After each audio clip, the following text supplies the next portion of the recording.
This. Welcome everyone to another random walk down Mill Street. Oh, I see my Aunt Jerry is here. Wow, how amazing. Okay. Today's topic is basically the textiles of Shearith, Israel. And I wanted to go through some of those with you. So without further ado, I'm going to get right into it. I hope I didn't bite off more than I could chew. It's a big topic, bigger than you expect, or at least what I want to share is a pretty big topic. So we'll see how it goes.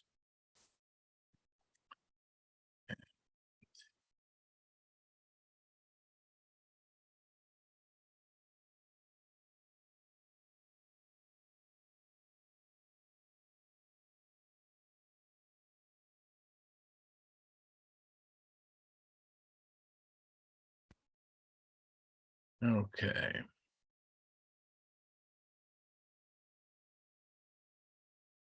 Okay, I want to make sure that you can see my screen. So just let me know. But yes, okay, great. Thank you, Jack. So I titled this Linings, Windings, and Mantles, and you'll see why a little bit later in this presentation. Torah Textiles at Shearith, Israel. Now, if you have been to services at Shearith, Israel, you will have seen on a regular Shabbat the ark looking something like this, with red cloaks and sort of a red theme throughout the sanctuary on a regular Shabbat. And if you were paying attention to the undressing of the Torah, although you wouldn't have seen it at the ark, but at the Teba, you would have seen that the Torah in Shearith, Israel has a red lining and a red band that is tied around it. And those are the things that I want to talk to you about kind of briefly, because there's a lot to get to. But the cloaks, the band, and the backing. Okay. Now, in Shearith, Israel, there is a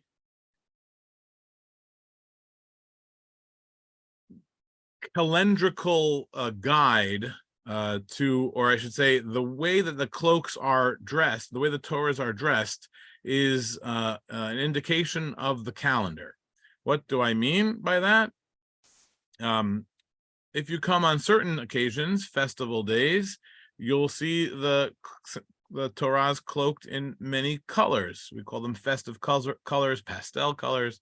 And in fact, there is a calendar for when you do so.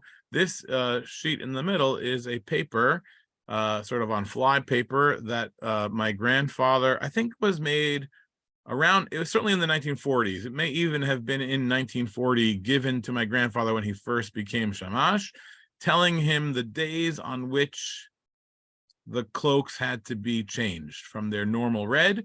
And those are Rosh Chodesh, Bereshit, Shabbat, Chanukah. You'll see all these say fancy cloaks, fancy cloaks, fancy cloaks. Sometimes there's instructions about what bells to use.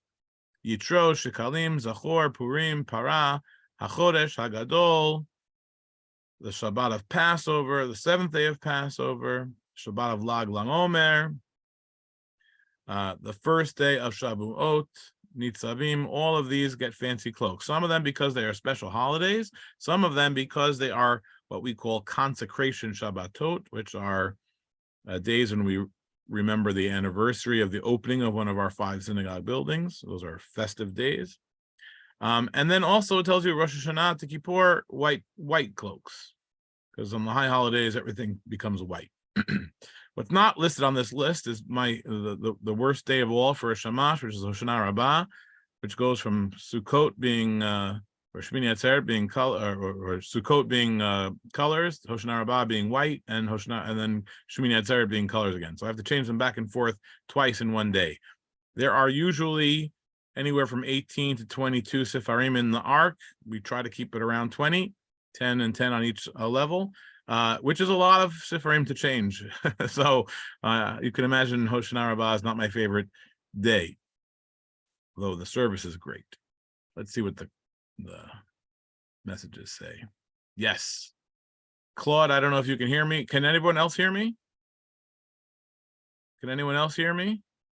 Jack, can you hear me? Okay, so there's some people having trouble hearing me, but okay. Sorry, Claude, I don't know what to do. Yes, so these are very, very beautiful cloaks used on festive occasions. And as I indicated, on some days, they are white. So on Rosh Hashanah and Kippur, they are white. Not only that, if you're paying close attention, the bunting becomes white, the back of the ark becomes white, the pulpit becomes white, the bottom of the ark becomes white. And as you can see here, this was a COVID era picture, the backing and the band are also white on the high holidays. This is a picture from Hoshana Rabbah, by the way, not on Yom Tov. Okay. Also not sanctioned. We're not supposed to take pictures during services, but someone did it. Okay. Now, one more day of the year is Tisha B'Av, when everything is covered in black. The Torah gets a black cloak, black rimonim, a black band, and a black backing as well. So there's 4 different types of dressings for the Torah, depending on what kind of day it is. Now, this is the convention here in Shearith, Israel. There are similar conventions, but not exactly the same in Amsterdam and in London. But as we shall see, I don't think this was the historic. Some of these are very historic, like white on Rosh Hashanah Kippur and black on Tisha B'Av. But the red color scheme for Shabbat, I don't think is historic in our synagogue. I think it started around 1897 or maybe shortly before that with this building in the era of Henry Perimendes. So I'll tell you why a little later. So as I was saying, the other synagogues have similar schemes. This is the Bevis Marks in London, and you'll see they have mostly red, but also some other colors in their arcs. I don't think they open all of them up usually, just the center, but you can see that there are different colors here. And I don't actually know what they do on a regular Shabbat versus other holidays. But in Amsterdam, the high holidays are white. The festive days, especially Simchat Torah, get fancy colors. And I don't know if there's any particular scheme for regular Shabbat, but I do know that some of the other days have special colors associated with them. So apparently on Purim, they get green, or at least some of the, they use a green sefer for when they pull it out on Purim. Maybe not all of the cloaks get changed, but some of them have particular colors associated with what's used on that holiday. Okay, I don't know what to tell you, Claude. I wish I could help you. Maybe log out and log in. You can't hear me, so you can't hear me. Sorry about that, everybody. Okay. And here on the right, by the way, is the picture of Mikveh Israel in Philadelphia, where they have multicolors all year long. On Rosh Hashanah, they have white. On the high holidays, they have white, but all year long, they have multicolored. Okay. So that is the convention here at Shearith Israel, to have different dressings for the Torah for different occasions. And what I want to show you now is how we announce some of the mitzvot of dressing the Torah. Here's a picture from 1954, 1955 of boys dressing the Torah. You can see someone holding the Atzei Chaim, another person wrapping the band. I don't particularly like his form, but that's what's being done in this picture. Now, we make announcements here in Shearith Israel in Hebrew before the taking out of the Torah, and these are the mitzvot that are announced. And let's listen to Bram Cardozo as he announces them with some commentary in between. מי שברך אבותינו יברך את נדנים, שיפתח את שעריך ברוך הוא לאדוני. מי שברך אבותינו יברך את שיוציא ספר התורה ברוך הוא לאדוני. מי שברך אבותינו יברך שיחוז עץ חיים של ספר התורה ברוך הוא לאדוני. מי שברך אבותינו יברך שיגלו ספר התורה ברוך הוא לאדוני. מי שברך אבותינו יברך שיגביה ספר התורה ברוך הוא לאדוני. מי שברך אבותינו יברך, שילווה את ספר התורה ברוך הוא לאדוני. Well, that's how we announce the mitzvot. What happens is the parnas comes from the banka to the teba, and they announce who's going to do which mitzvah. In older times, the parnas would probably choose who they're going to do right at that time, tell the chazan, and the chazan would say the name. Nowadays, we try to do as much as possible in advance so that the parnas comes up. The shamash tells the parnas who he has selected to do most of these jobs, or if it's a holiday, they have gone over it with the parnas earlier in advance. In other places, like in Mikveh Israel, the parnas comes up and they do exactly that. They look around the room and they choose who's going to do it, and then they make the announcements as is done here. And in case you were wondering, these are the jobs that are announced: opening the doors of the Heichal, carrying the Torah, grabbing onto the Eitz Chaim, which is translated here as removing its bells, and rolling the Torah, which is translated here as unwrapping it, lifting the Torah to elevate it before the congregation and to accompany the Torah. Sheyilaveh. Now, as you have probably seen and on this page, the announcements are done differently in London and Amsterdam. They are announced in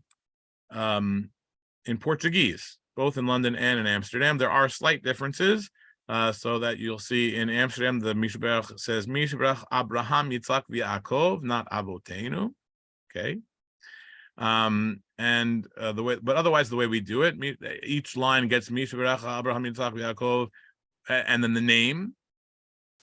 But in London, it's done a little differently, as we shall listen here to the Chazan Chalfon Ben Arosh. מי שברך אבותינו הוא יברך, פלוני בן פלוני כאברירה אספורטס דו היכל, ואת פלוני בן פלוני כלברא או ספר תורה, ואת פלוני בן פלוני que acompañará o Sefer Torah, ואת הבחור פלוני בן פלוני כפרייס חיים דו ספר תורה, ואת הבחור פלוני בן פלוני כזן פשרה או ספר תורה, ואת הגביר פלוני בן פלוני כלבנתרה או ספר תורה, ברוכים הם לאדוני.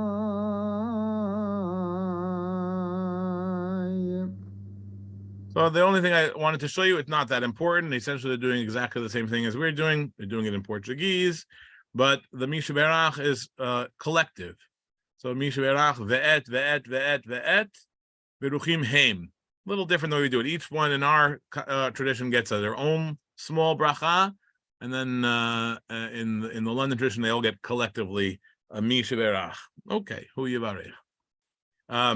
Now, some of the names here are interesting. You'll notice that both in New York and in London, they say something different in the English than they do in the Mishaberach. So, and I want to focus on the two parts about dressing the Torah. They say Kefara Etz Chaim de Torah, which is Sheye'echoz Etz Chaim Shel Sefer Torah, to hold the handles, the Atzei Chaim, the wooden staves of the Torah, is translated both by Dr. Poole and in London as the ritual of the bells, to remove the bells. Okay, the bells sit on the Eitz Chaim. Why they didn't say to hold the Eitz Chaim, I don't know. That's called the bells. And the next one is desenfashara, which is, or defashara, to remove the faixa, the faixa. That's how you say the band in Portuguese, and it literally means like the wrapping or the cover of the Torah, the wrapping of the Torah. I think if you think in English, there's a word like fascia. If maybe dentists or doctors might know that word, the term fascia. It's the same root, fascia. And that's translated as remove the band, remove the band. Okay. That is what I want to talk about today, the band and the backing and the cloak. So now that we have seen that, by the way, in New York, we said it in Portuguese too, until the American Revolution. After the American Revolution, Gershom Mendes Seixas is asked to come back to New York. He agrees on condition that they no longer use Portuguese in the service. And that's exactly what happens. They take out the Portuguese, they replace it with Hebrew or English for the terms of the prayer for the government. Portuguese is no longer used in the minutes of the congregation, and Seixas comes back. Very American feeling. Okay. How come we don't use a box? We will get there soon. I promise. I don't know if I can answer that perfectly, but we will get there soon. Okay. Next. I didn't move. Nope. Me. Okay. Now we're going to just talk about how the Torah was wrapped, or the different terms for the wrappings of the Torah from Talmudic times. And the first thing, these are some, there's nowhere is it like a description of how the Torah was wrapped in particular, you know, but there are hints to it or uses of some of the words used. So there's a Gemara in the Yerushalmi, the first source here from Megillah, first parak of Megillah. Rabbi Acha b'shem Rabbi Shmuel bar Nachman said, Sefer she'ein alav mapa hofcho al hakatav kedei shelo yitbazeh hakatav. A Torah scroll that does not have a wrapping, a mapa, we'll talk about that word, should be turned upside down so as not to embarrass, or really probably not to damage, the writing. So you don't want to have the writing exposed, so you put it upside down. And there actually is, this is not a Torah scroll, but this is a fresco from Pompeii in the 1st century showing a scroll upside down. Written, you know, it's exactly like our Torah scrolls, except it's probably papyrus, not leather, not cloth. And it's being stored with the writing part down, not exposed. And the use of the term mapa, these are what we're going to focus on when we go through, after we go through these sources. Mapa is a covering. The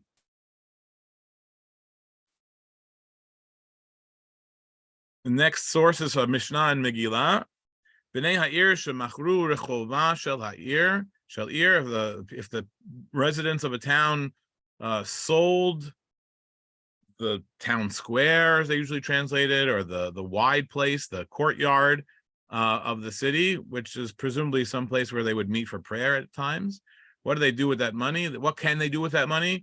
Lokshin b'damav beit knesset. They can take that money and purchase something more elevated, which is an actual synagogue building, not just a courtyard.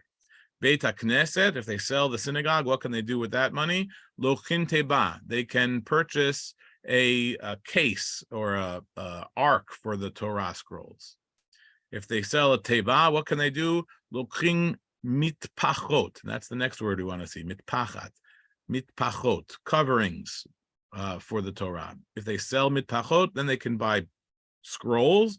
Presumably, we're talking about scrolls of Nevi'im or Ketuvim. And if they sell those, they can use that money to buy a Torah scroll. The point of the Mishnah here is that there is an order of holiness, and you can only go up, you can't go down. So if the congregation decides to sell some holy objects, they can't use that money for regular things. They have to use that money for something more elevated than what they sold it for.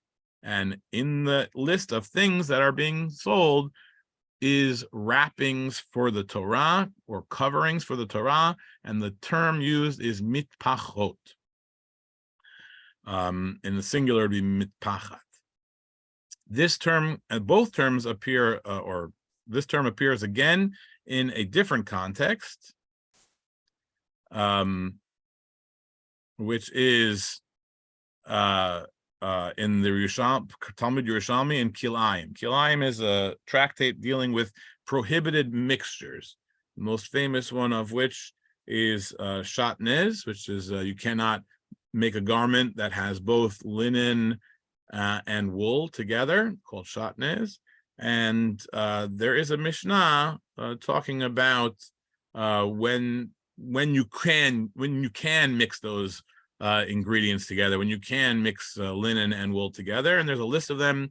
And one of the things that is in the list is mitpachot sefarim, the wrappings of books, to which there is a Gemara which says Rabbi Shemuel bar Nachman b'shem Rabbi Yonatan explains, this is the Talmud, mipnei shehu oseh otan kemin tik v'noten sefer torato aleha. Why can you make the wrappings using kilayim? And it doesn't say it explicitly, but it says because they're using the wrappings not as clothing or a garment, but rather as something called a tik, which for the Torah to be in. Now, the word tik is actually an ancient word coming from Greek, and you see here the Greek, which I don't read, and the pronunciation tiki, teke, and is equivalent to a Latin word called a kapsa. And this is a case for scrolls that's known in ancient times. This is from an old fresco, and here is a statue, a Roman statue. This statue, I think, exists today in the Vatican, but it's from like the 1st or 2nd century. This fresco is also from very early, maybe the 1st or 2nd century as well. And that's what a tik meant back in the days of the Gemara or the Mishnah. That's what a tik looked like. A basket for scrolls. And so here in this source, you get both mitpechot, you get the wrappings. Why can you use kilayim in a wrapping? Because it's being used as a vessel for scrolls. Now, this is a very interesting thing here. There have been in the Dead Sea Scrolls in Qumran, as well as in some other ancient sites like Nachal Chever, mapot, which have been found. These are coverings for scrolls. And here is one from the British Museum. It's about 13 inches by 10 inches or 14 by 11, if you want to use a more modern paper size. So it's not very large, but it could cover a small scroll, and was found, or fragments have been found covering scrolls, usually made out of linen, occasionally made out of leather. And these are what is referred to as a mapa or a mitpachat. Now, there is no way, because the sources do not describe enough information to know exactly whether these terms are being interchanged or have specific associations. Meaning, is a mapa a wrapper, a cover? Is a mitpachat a cover or a wrapper or a bag? There's no way. And it's probable that they're being used interchangeably for the coverings of the Torah, however they were covered at the time, which may have changed over time as well. But that is the ancient world. Okay, there is a gap in our knowledge from the ancient times of the Talmud and Mishnah to the medieval period. So then we don't really know what happens in late antiquity. We don't have very many sources to go by or finds to go by. But once you get to the medieval period, we do have depictions of how the Torahs were dressed. I have a few things that might fill in the gap, very, very few. Let's take a look. Let's see here. Okay. Here we are looking at a synagogue mosaic from Dura Europos, which is in Syria, kind of close to Turkey. And this is a depiction of, usually they say that this is Moshe reading the Torah. Sometimes they say it's Ezra reading the scroll of the Torah. No one really knows exactly who this is supposed to be. Usually they say it's Moses. And what I want to point you to is not Moses or the Torah that he's reading from, but rather this thing on the bottom here, which is probably a teak or a teba, some kind of receptacle to hold the Torah scroll. And it's probably like a teak with a fabric resting on top of it. Don't know for sure, but that's 250 CE. That's pretty early depiction of how Torahs were stored. By contrast, so that's in the East. In the West, in Rome, you have a depiction in Roman gold glass, and there's several of these. This particular one that I copied for you comes from the Metropolitan Museum of Art, and you can go look at it if you want, whenever you want.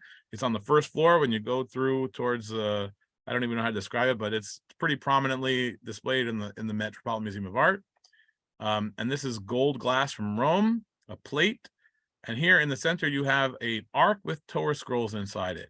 And if you look carefully, you'll see the scrolls are here, 1, 2, 3, maybe even 4. They are lying horizontally inside shelves in the ark. This is not the way we store Torahs today. Universally today, we store Torahs standing up, but in the traditions of the Western Jews, not in Iraq, not in the East, but probably in Israel, but certainly in Rome, in that early period, they were stored horizontally. I cannot tell from this whether there's any coverings or not, just trying to note to you how they were stored differently than we do today. Then we have to jump from that era, from 300, from the 4th century, all the way to the 14th century before we get any other depictions. And here you have an illustrated copy of Rambam's Mishnah Torah from around the year 1400, showing a scroll, probably a Torah scroll is intended, with a cover. Whether that cover is what we would call a cloak or a mantle, whether that is a band, whether that is a wrapper, don't know. But it is a cover that looks like it's decorated or embroidered beautifully with blue and other colors being depicted here in the 14th century. Some other depictions of Torah scrolls. The left here is something called the tripartite machzor. This is an Ashkenazic prayer book, illustrated manuscript from around 1300, the 14th century. And if you look carefully, you will see that it has a wrapper around it. A wrapper is around it. And you can see that with these lines. There are many other examples of this from early period. I just showed you this one. Here is an Italian machzor called the Rothschild machzor. And this is also pretty early. This is 1492, showing what's clearly a cover, like a mantle or a cloak, what we would call, very beautifully done, and inside a colorful wrapper around it, around the Torah. And then here is the Sarajevo Haggadah. So this is Sephardic from Barcelona in the 14th century. Can't see inside the cloak, but these Torah scrolls have crowns, 1, 2, 3 crowns. I don't know if you can see that carefully or not. They have crowns, and they have some kind of colorful textile covering the Torah, and they're standing up straight. By the way, they're standing up straight. They're not like the Roman gold glass where they're horizontal. By the way, that argument about whether the Torah should be up or down, or that what I noted for you, is actually one of the reasons that the mezuzah on our door is most often put at an angle, because we can't decide whether the Torah should be flat or standing up. So they say, okay, put it at Rabbeinu Tam, I think it is, or one of the grandsons of Rashi famously says, put it on an angle. So, but that has to do with how they stored Torah scrolls back in antiquity. Okay, now we're getting somewhere. Now I want to show you the way Torah scrolls, more or less today, or at least in more modern times, are stored or covered. So first, I want to show you a teak. Claude mentioned a teak before. A teak, as we saw earlier, comes from a wooden case. It used to be a basket. Now it's a wooden case. And these are found most commonly in Eastern Jewish communities, especially Iraq, Iran, Yemen, Edot HaMizrach. They were not common in Sephardic communities until much more modern period, like now. Even into the 20th century, most Sephardic communities, by that I mean communities that date from Spain, as opposed to the Edot HaMizrach, so North African communities, Turkish communities, Yugoslavian, the Balkan communities, all of them would have had Torah scrolls like the ones here, which come from Morocco, very similar to what we do here in Shearith, Israel, with a wrapper and a wrapper behind and a band and a cloak. The spread of the teak has to do in modern times from where you're getting your Torah scrolls. And as the 20th century progressed, more and more frequently, Sephardic communities were buying Torah scrolls from Israel, where the custom was to use a teak, just like the Edot HaMizrach. And so when you bought a Torah scroll from Sofer in Israel in 1948, it came with a teak, or they would say, how are you going to get, so the teak spread in the 20th century. But in the early part of the 20th century, most Sephardic communities, and by Sephardic, I literally mean Syrians are sort of in between, but the Turkish communities, the Balkan communities, North African communities all used cloaks or mantles and not a wooden teak. Okay. Ashkenazic communities today use something like this. Often they call it a gartel, Yiddish word for a belt. They don't have a wrapper anymore, and they don't have any kind of backing. Torah is literally naked, except for this small band, which today is often attached with Velcro. Sometimes you'll see metal clasps. I think in an older period there would have been ties, but that is the way most Ashkenazi communities wrap their Torahs today. And if you see on the top right, this is what's called a Wimpel, Torah binder from Germany, which has a whole nother history. But originally in Ashkenaz, they had a wrapper that went around the Torah, similar to what the bands that we are talking about in Shearith, Israel, except it had no ties and was richly decorated with the name of a person, usually a baby boy, and it had an association with the Brit Milah. So they would take, in Germany, they would, beginning in around 1400, 1500, they would take, or at least that's as far back as we know about them, they would take the material that was used to swaddle the baby during his Brit Milah, and after his Brit Milah, they would cut it into strips, they would decorate it with his name and a blessing, and they would then give that wrapper to wrap the Torah when the boy came of age to go to synagogue. So that is the different ways that communities have wrapped the Torah. There was no backing in Ashkenaz still to this day, and there was not historically, we do not know of any. But interestingly, at least in German communities, even to this day in places like Breuer's, they sometimes have two coverings. So there'll be a wrapper like this one that you see on the top covering the Torah. And then on special occasions like holidays, there'll be a second wrapper on top of it. So maybe I don't really, the origin of why there's two wrappers, sometimes I don't know, but that's the way it's done in German communities. Pretty rare these days. Maybe in Alsace you can find them using this. In Switzerland, not very many places use a Wimpel anymore. Usually you see this.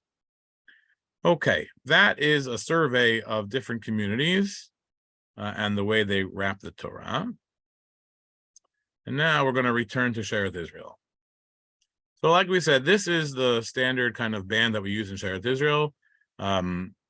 It's most frequently red. On the high holidays, it's usually white. And it has two strings coming out of it, ribbons or whatnot, which then get wrapped around the Torah and tied into a bow.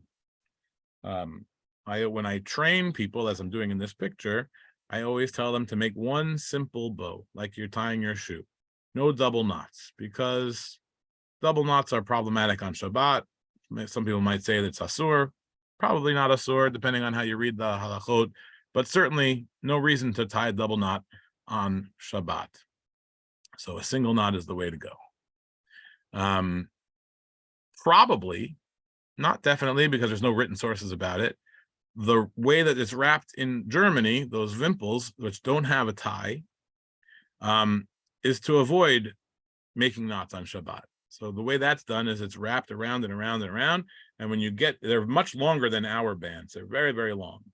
And when you get to the end, you take the remaining portion and stuff it into the gap, which then holds it tight into itself without having to tie anything. Okay, that's the different ways of doing it. Claude, you are on fire. You got lots of comments here. And Annette has an interesting comment here that the mezuzah is vertical. That's very interesting as well. But okay, we'll get to some of those comments a little later. So let's go back to Shearith Israel. In 1869, the Chazan, Jacques Judah Lyons, was asked by the board to create an inventory of the synagogue's property. And it's like 50 pages long, handwritten, beautifully complete. And it's a great source for the history of the synagogue. It has lots of interesting things in it. I've used it before. I'm sure I'll use it again in various contexts. But I just want to show you, this is the first page of many pages of the inventory of the Sifrei Torah. I think they had 16 or 17 Sifrei Torah in 1869. Today we have 50. But that's what they had in 1869. And each one is described, and then it has 3 lines. One says lining. This first one happens to say lining of red silk. Winding. This is a winding of green and gold color, figured silk. And then it says one of the new ones. And then mantle. This one says light blue figured silk, silk fringe, and a white silk lining. So, as you might imagine, this is the terminology that they were using in the middle of the 19th century. Lining is the backing of the Torah, which we're going to see again or talk about again shortly. Winding is what we call the band, the Torah binder. And the mantle is what we call the cloak usually today, but is the outside cover of the Torah. And my point in showing this to you is that if you go through it, they're all different colors, all sorts of different colors. Lining of red silk, lining of blue silk. The winding here is blue figured. This one is green and gold. The mantle is yellow. This mantle is light blue. And I could go on and on. Each one is different. There is no color scheme. It doesn't say white for the high holidays and red for Shabbat and colored for for the festivals. They were multicolored. Now, we do know from a very early period that they used white on Rosh Hashanah and Kippur, because there is a blessing for the sisterhood or for the women of the congregation who made white covers for the Torah and covers for the Teba for the Mill Street Synagogue in 1730. And that is something we still say, now we say it in Hebrew, but was originally in Portuguese, said on the night of Kippur. Okay, so there was some kind of color scheme, but I don't believe it had anything to do with regular Shabbat and festivals. It was just the high holidays. Everything else had these multiple colors. And now I'm going to show you here in Shearith Israel, they're not all red like we saw earlier. Let me see if I can go back up. Most of them today look like this, or like this one here. Oops, I went too far. Or like this one here, red. But if you look at the older ones, they are multiple colors, blue and different kind of purplish. This one is sort of green and gold. This one is brown and has some kind of leafy motif on it. And this one is our newest one, which I'll tell you about shortly, which was given by my son this past Shabbat. Here is the lining in the back of this Sefer Torah. Almost all of our Sifrei Torah are lined red or white for the high holidays, We do have a few older ones that are, here's like a white one here. We do have a few older ones that are green. 2 of them are green, which we never use. They're kind of damaged. And here is one from a very small Sefer Torah. This is probably only about 13 inches wide, 12 or 13 inches wide, but shows you that they always had a backing on all of the Sefer Torah, whenever possible anyway. One more thing I want to show you is most of the Sefer Torah. Let's see if I can go back one. Have 2 strips, 2 strings, 2 ribbons coming out at the end. They come to this angle. You have 2 coming out, and one is wrapped one way, one is wrapped the other way to tie it around the Torah. But the older ones end straight, just straight. They don't come to a point, and they have 3 strings coming out. And I'm not 100% sure how they were tied, because all of the ones that we have, these 3 strings come together to one point, and then one long line comes out after it. I looked at some videos from Amsterdam. Apparently they have a similar thing, but at the point where those 3 converge, then 2 strings come out and are tied like ours. What is the point of the 3 strings?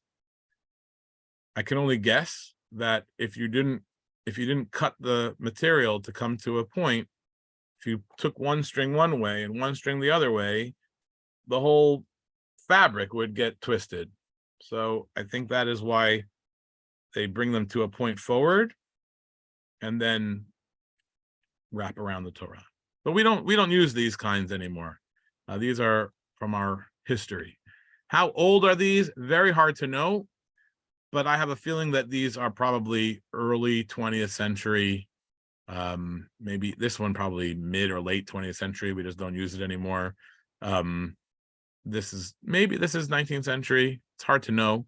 I'm not an expert, but I think a lot of our older textiles have disintegrated or damaged to such a degree that we don't even keep them. So I don't think we have any textiles in the synagogue, except for what I'm going to close with, that come from the Mill Street Synagogue or anything like that. Okay.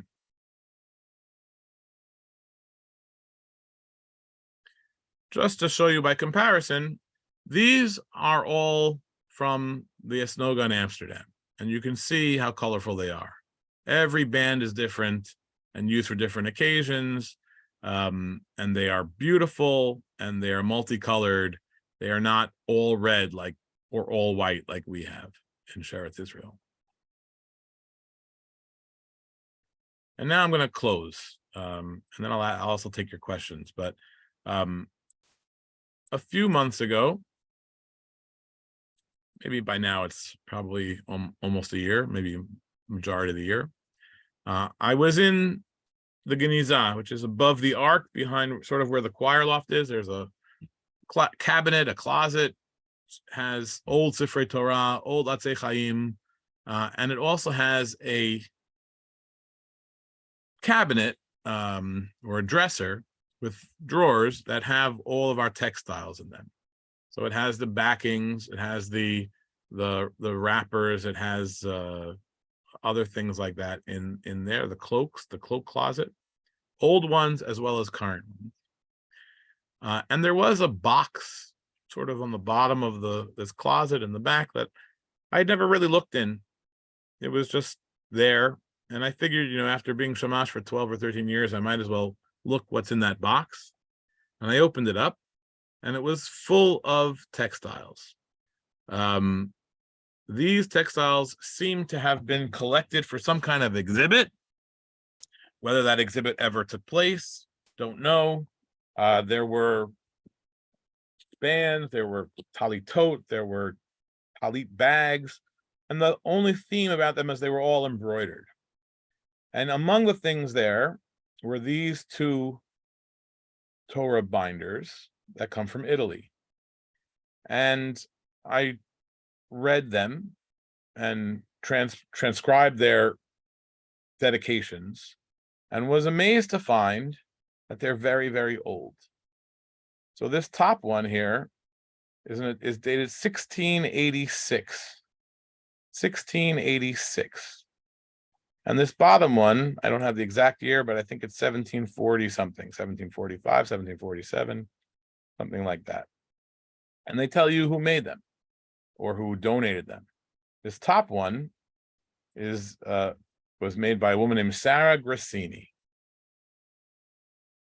Sarah, the wife of Abraham Grassini. And I'm not going to give you too much about this because I'm still researching this Torah band in particular. Maybe even one day we'll be able to publish something about it.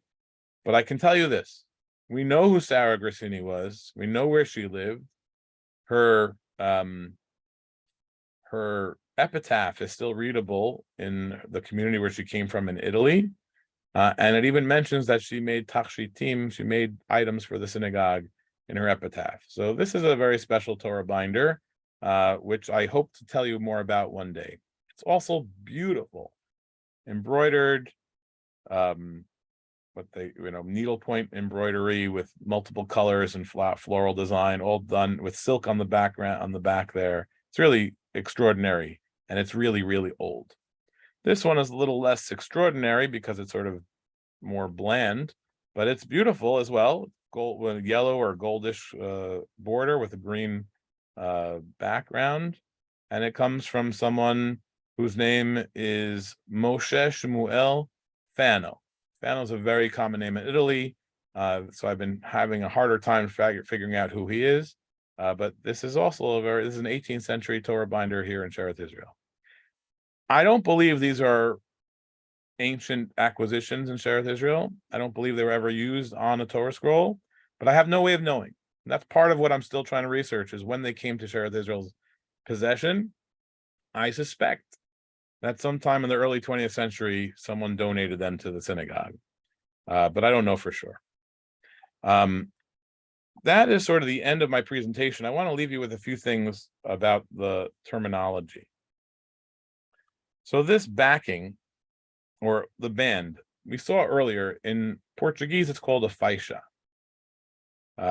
Or in Hebrew, you say a mapa, or something like that today. In modern Hebrew, you would certainly say a mapa. In Germany, the Wimpel is also called a mapa. To this day in Alsace, they call them mapot. And we call them bands. But as you saw, Lions referred to them as windings. Now, this backing here also has a Portuguese name, which I was told is called the cintur, although in Amsterdam they call it the sandal. I don't exactly know what the term cintur or sandal is, although I think it's probably related to the English word cincture, something that closes it up, and that's the term for the backing of the Torah. And with that, I hope I've given you a sort of a broad strokes look at all the textiles of the synagogue. And the very last thing I want to tell you is that for a long time, the cloaks and the bands and all of these holy textiles were made usually by women of the congregation on what was called the Holy Vestments Committee. The Holy Vestments Committee. And so you sometimes find in the old minutes that a cloak was repaired by the Holy Vestments Committee or something like that. Today, Lisa Rode does a lot of the repairs and occasionally sews brand new things for the synagogue as well, like a band or whatnot. And the sisterhood has reconstituted what's called the sewing circle. And they have done many repairs to talitot, repairs to Torah covers, cloaks, bands as needed. So if you have the skills to sew, you should contact my mother, who is here tonight, Rose Edinger, and tell her that you want to join the sewing circle, or we could call it the Holy Vestments Committee, and repair or make objects for the synagogue. With that, I'm going to stop the share of my screen. And allow you all to speak. Let's see here.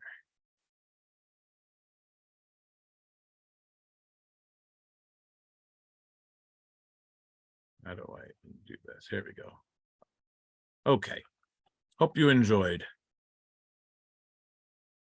Claude is telling us that sure is the word for belt. Excellent. Stitch and fix. Thank you, Carla. Okay.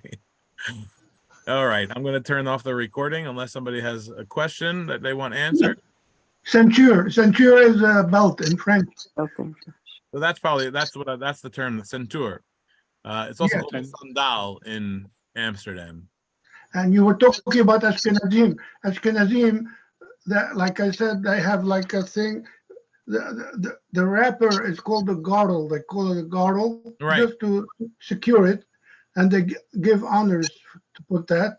And then there's like a dress that comes down, and it's there's Hebrew on it, on who donated the sefer. The mantle, not always. Sometimes there's pictures, sometimes there's who donated it, sometimes it's It's plain. made of velvet. So it's not just the girdle. It's not just the wrapper. There's a covering. Okay, but that's only when it's carried, right? When they're reading the Torah, there's no covering. And as you saw in the picture that I showed, they did Hagbah, they did Levantar, what we call Levantar, and they come down and they roll it, and they put the gartel on, and that guy had it resting on his shoulder, completely uncovered. I guess waiting for the person doing Galilah to go get the cover, to the mantle to put it on. Yeah. Now, the reason that I'm surprised by that, the reason that I'm saying it with some kind of astonishment, is because there is a Gemara that says, if anyone touches the Torah naked, I think it says arum, naked. Yeah. If you touch the naked cloth, if you touch the cloth, then you're going to be buried naked. Right? That's the Gemara. So it's not exactly halacha, but it says we treat the Torah with respect. We try not to touch it if at all possible, not to touch it. And that is why here in Shearith Israel we have a backing. And in Italian communities as well, they have this backing, the ceinture, the sandal, so that the person carrying the Torah or the person reading the Torah or the ole can touch it. He's not touching the cloth and doesn't have to think about whether his touching the cloth is appropriate or not. When you say backing, you mean it goes through the entire scroll? No, that would be a very, very large scroll. I've seen that. In Morocco, at least in the 19th century, there were such things, or at least hints of such things. But much more common, the way it was done in Italy and the way it is done here, is that the backing is about 10 or 12 columns long. Think about the number of amudim in the longest parasha. Yeah. And it's about that length. Sometimes you have a double parasha and we get to the end and the backing sort of falls off because we've gone so far. But so if there's what I do is I hold the sisit. Oh, wait, hold on. I'm telling you about the backing. Yeah. Every week, the chazan or the shamash has to move that backing so that it stays in the right place. Yeah. But I read from Sefarim where it's the entire scroll. That's very, very rare. Moroccans might have had that. Now, I want to say one more thing that I did some research today. So it is a fact that in Sephardic communities, both in North Africa and in the Balkans and in Turkey, and I think the Ladino-speaking parts of Greece, all had the same kind of backing that we have now. They had different kinds of designs than we use here in Shearith Israel. The cloaks were different, but they didn't use a teak historically. Yeah. Sometime in the 20th century, that became much more common. So much so that people today will say, your Torahs are not Sephardic. What are you talking about? That is the Sephardic way. Yeah. And I called the Manhattan Sephardic congregation, which is the Moroccan synagogue on the east side, and I called Rabbi Lanyado, who's the rabbi of the KJ Syrian synagogue, and all the Sephardic synagogues I could find, Fifth Avenue, Safra synagogue, they all have a teak. Safra has a few Sepharim that are Ashkenazi styles, where the rabbi described it, but they don't use them very frequently. They don't only use them to carry them around for an older person who wants to carry a Torah and Simchat Torah. They don't read from them. And so they just use Torahs in the teak, which is not the way it was even 50 years ago. So anyway, Moroccans, I don't think Moroccans have a teak, have a box. nowadays, if you go to Moroccan synagogues, they do. If you go to Morocco, they won't. But the Ah. Moroccan synagogues in Manhattan only have. It's Yerushalayim, Yerushalmi. Okay, west- I'm the gonna west stop. side- Let me see if yes, Annette. West Side Sephardic not only has a tik for the Torah, they have a tik for a smaller one for the Haftarot. Yes, Sefer HaTorot. Wow, amazing.